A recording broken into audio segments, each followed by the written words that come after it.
Ito nga pala si Bingo, isang masayahing vlogger sa kasalukuyang panahon. Hilig niya ang paggawa ng mga video content. At dahil sa kanyang mga nakaaaliw na pananalita at pag-uugali, siya ay sumikat at nagkaroon ng maraming followers. What's up mga kabingo? This is your Kuya BINGO Bingo. Bingo! Bumaba ka na nga riyan! Tanghali na! Puro vlog inaatupag mo! Nako! Sinasabi ko sa'yo, pag-aaral mo at tupagin mo ha! Yan ang aking everyday routine. Sa bawat umaga, maririnig mo ang boses ni Lola Trisita. Pero kahit maingay yan, low-key supportive din kay Kuya Bingo. Don't be mad na Lola, you know this is for you and my sister naman eh. Kung ako dinadaan sa maganyan-ganyan mo. Oops! Teka lang, ibang panahon ito ah. Yan. Yan naman si Jose. Isang mag-aaral na responsable. Kilala siya bilang isang mahusay na manunulat at iginagalang siya ng lahat dahil siya ay maginoo at tapat. What's up mga kabingo? This is BINGO, your Kuya Bingo, and for today's vlog, papakita ko sa inyo ang aking mga weird na classmates. Look, guys.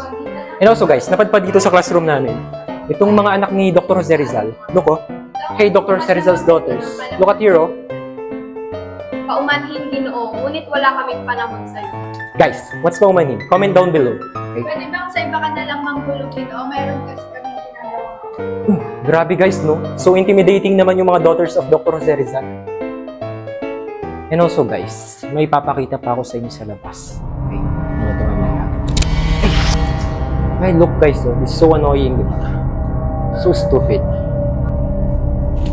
Walang modong bata.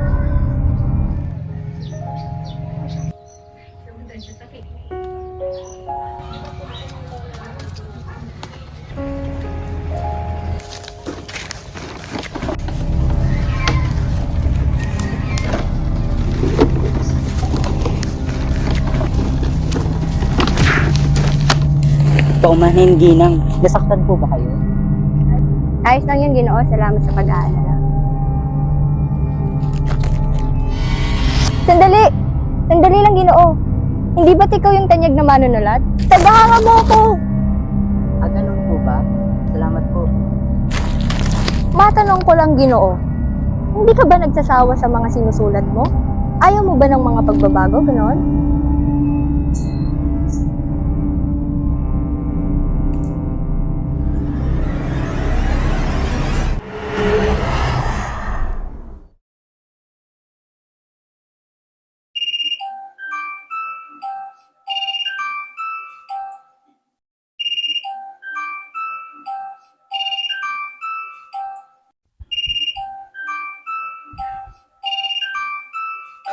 Mabaging langit. Sino to? Nasaan ako? O Diyos ko, ako'y lubos na naguguluhan. Hindi ko alam kung nasaan ako. Tulungan mo ako, Panginoon. Bingo! Ano na naman yung ginagawa mo? Pati ba naman yan ay ginagawa mong content? Ako, huwag mong ginagawang biro yan, masama yan. Tumayo ka na nga riyan. Mawalang galang na po, Ginang. Ngunit, sino po kayo? Ano nangyayari sa yung bata ka? May lagnat ka ba? Puyat ka na naman kagabi, no? Ako ba yung pagbablog-vlog mo sinasabi ko sa'yo, ha? Ngunit, Anong ngunit? Halika na nga rito, kumain na tayo. Sige na, umupo ka na riyan. Huwag mo akong daanin sa pagganyan-ganyan mo.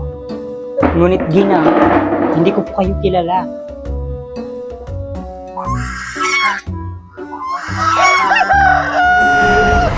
Ano ba yan? So loud naman this chicken.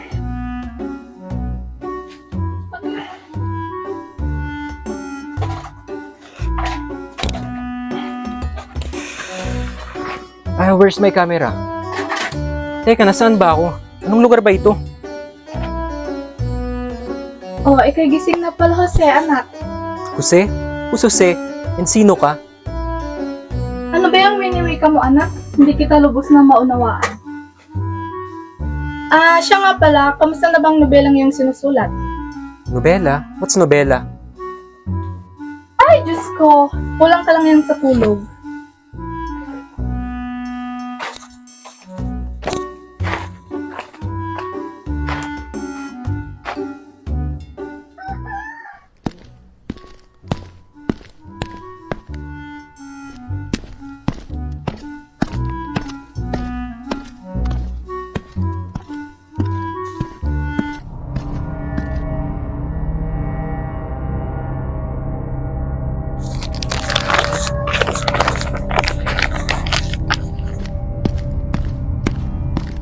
Iho, maaari bang makahingi ng isang basong tubig? Oo man, subalit wala akong maibibigay sa inyo na tubig. Ah, ganun ba? Sige, salamat, Iho.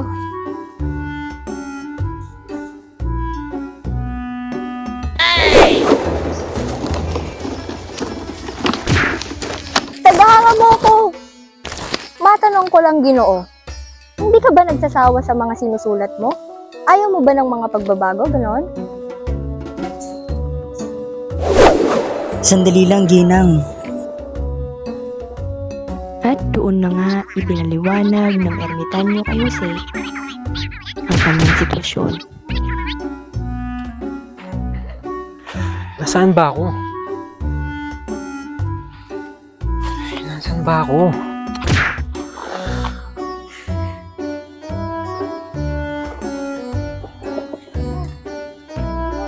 Ano? Pwede ba magtanong?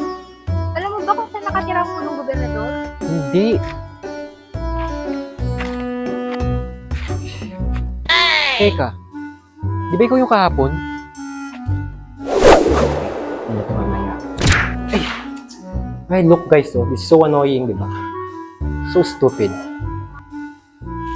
Walang modong bata. Yeah, that's you nga. Tell me, nasan ba ako?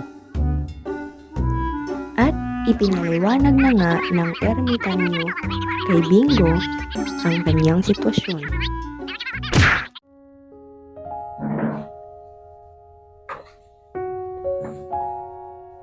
Kuya, kamusta na pala yung preparation ng contest na sinalihan mo? Dapat manalo ka bilang best entertainment ha? Para mas lalong maging proud sa'yo si Lola. Hindi ko maunawa ng yung sinasabi, Binibini. Ganito, At dito na nga ipinaliwanag ni Belle ang contest na sasalihan ng kanyang Kuya Bingo na nasa katauhan ni Jose.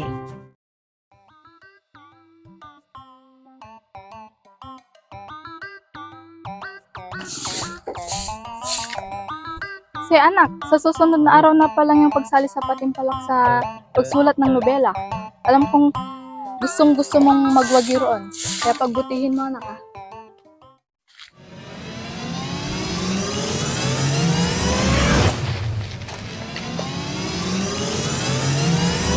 Yo bro, ikaw si Jose, tama? Siyang tunay, Ginoo. Alam mo ba kung paano tayo makakabalik sa sarili nating mga buhay? I need to go home right now. May contest pa akong sasalihan. Maging ako ay naguguluhan at hindi ko rin kayang sagutin ang iyong mga katanungan. At isa pa, nais ko rin makauwi ngayon sa aking buhay sapagkat meron din akong patimpalak na sasalihan. Bro, parehas lang pala tayo na may sasalihang contest. What should we do now? Paano na ito? Ano na? Paniguradong kagagawan to ng ermitanyong nakilala ko. Yeah, tama ka. Nakilala ko rin siya yesterday. Anong gagawin na natin ngayon? May dahilan kung bakit niya tayo pinagpalit. Sa ngayon, Ginoo, hindi ko rin alam. Ngunit, magtulungan muna tayo ngayon upang mapagtagumpayan ang patimpalak nating sasalihan. Tama ka dyan. Kailangan kong manalo sa contest na yun. Please, gawan mo ng paraan para manalo ka. Para yun kay Grandma and to my little sister. Makakaasa ka, ngunit kinakailangan mo rin na manalo sa patimpalak na aking sinalihan. Iyon ay isa sa aking mga pangarap at kailangan na ikaw ay magbuwagi roon, Ginoo. Sige, I'll do my best. Matapos ang kanilang pag-uusap, ang dalawang ito, sina Jose at Bingo, ay nagkasundong magtulungan upang maisakatuparan ang mithiin at pangarap ng isa't isa. Pinagbutihan nga ni Jose na pag-aralan ang mga kultura, tradisyon at mga makabagong kagamitan ni Bingo. Pinag-aralan niya kung paano gumawa ng isang edutainment video content na may kinalaman sa kasaysayan ng ating bansang Pilipinas. At ganoon din si Bingo. Pinagbutihan niyang mag-aral ng wikang Filipino sa pamamagitan ng makalumang sistema ng pagsulat na kung tawagin ay baybayin. Unti-unti na rin niyang natutuhang gumamit ng po at opo at sa kanyang paglalakbay at pagsusuri sa nakaraan, marami siyang napagtanto at natutuhan mula rito. Silang dalawa ay nagtulungan ng husto upang mapagtagumpayan ang pangarap ng isa't isa. Si Jose, na takot lumutas at gamitin ang pagbabago, ay unti-unti nang nakikita ang ambag nito sa lipunan. Ganoon din si Bingo. Kung noon ay todo lait siya sa kultura at wika ng mga Pilipino dahil lamang sa kanyang content video, ay unti-unti na rin natututo na mahalin at ipagmalaki ang ating sariling wika, kultura at mga tradisyon. Matapos nilang pakahusayan sa larangan ng kanilang hilig at pangarap, silang dalawa ay nakamtan ang tamis ng tagumpay na bunga ng pagod at pagmamahal sa moderno at makalumang panahon. Matapos nilang manalo, ay agad din silang bumalik sa kanilang sariling buhay dahil sa pagkatanto ng ermitanyo. Ang bawat isa ay nagwagi sa kanilang larangan. Ngunit, bukod sa premyo na kanilang nakuha, ay mayroon silang premyo na nakuha sa ibang mundo nila. At ito ay ang pag-unawa ng kahalagahan ng ating wika at kultura sa bawat panahon. Si Jose, na takot sa pagbabago, ay napagtanto na hindi rin naman masama ang sumubok ng bago dahil ang kabaguhan ay kalakip ng pag-usbong ng ating kultura. Si Bingo naman, na dating ayaw pahalagahan ng ating kultura at wika, ay natutuhan na mahalin at ingatan ang mga ito. Magandang hapon po. Sandali. Teka lang, Ginang. Hindi ba't ikaw yung ermitan yung nakilala ko? Tama ka, Jose. Ako nga ito. Ano, napagtanto mo na ba na normal lang ang pagbabago? Hindi ka na ba natatakot na baka hindi ka makasabay sa mga pagbabagong ito? Tama ka, Ginang. Hindi rin naman talaga masama ang mga pagbabago. Maraming salamat sa iyo sapagkat naunawaan ko ng lubos ang mga kahalagahan ng wika at kultura sa makabagong panahon. Mabuti naman kung gano'n, Jose. So, hello, what's up guys? This is your Kuya BINGO, your Kuya Bingo. And for today's vlog guys, ay pauwi na tayo. Kita nyo naman, it's sunset already. At guys, may papakita pala ako sa inyo. May nakita ko sa gilid ng daanan. Look guys, so there's a beggar in here. Look, wait, parang kakilala kita.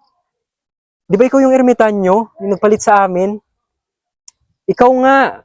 Look guys, Bingo! I know this kumusta ka person. na? Na-realize mo na ba na mahalaga ang wika at kultura natin noon? Ano bang pinagsasabi mo? Naku, hindi mo ako madadala sa mga ganyan. Pinagsasabi niya, guys. Kita naman sa content mo na ayaw mo sa wika at kultura natin noon, di ba? For the content and clout lang yun. At dyan na nga nagtapos ang kwento ni Bingo at Jose. So, inaasahan ko, class, na kayo ay may natutunan sa talakayan na ating tinalakay sa araw na ito. Ayan, class, so may mga katanungan ba kayo? Ma'am! Ano na po nangyari pagkatapos sila magkapalitan? Ang napagtanto po ba doon sila na pala ang pagbabago? Ang paano po si Bingo? Paano naman po? Paano naman po nangyari kay Ermitan?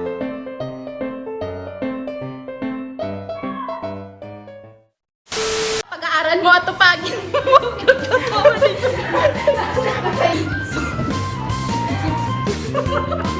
Tanong?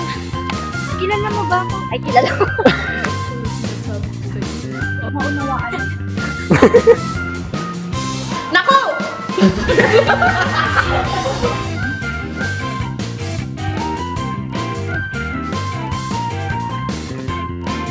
At ito nga po pala ang aking proyekto na maikling pelikula na may kinalaman sa ugnayan ng wika at kultura sa makabago at makalumang panahon.